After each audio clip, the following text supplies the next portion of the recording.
Cette décision est assez surprenante dans la mesure où Tarek Aziz, qui est âgé de 74 ans, fait l'objet déjà de 2 condamnations à 15 ans et à 7 ans de prison pour sa participation à des massacres contre les Kurdes et contre les commerçants dans les années 90.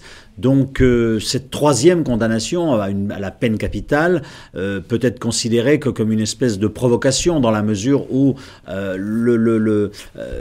risque d'aviver encore les tensions en Irak entre communautés.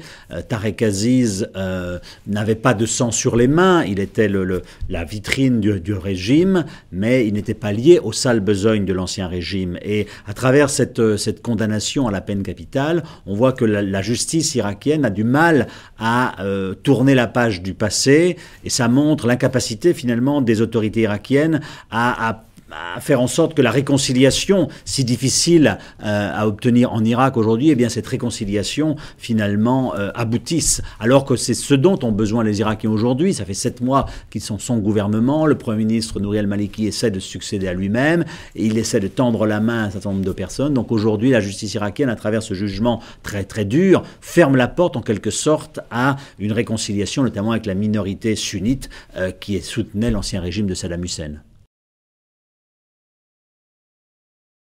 Alors Tarek Aziz, c'était la vitrine de l'ancien régime, c'était l'avocat de l'Irak face à ses interlocuteurs depuis Ronald Reagan jusqu'à Jacques Chirac. C'est la personne en qui Saddam Hussein avait confiance pour aller défendre la cause de l'Irak. C'était, je dirais, le seul intellectuel au milieu d'une galaxie bassiste composée surtout d'épaisses brutes et de redoutables personnages.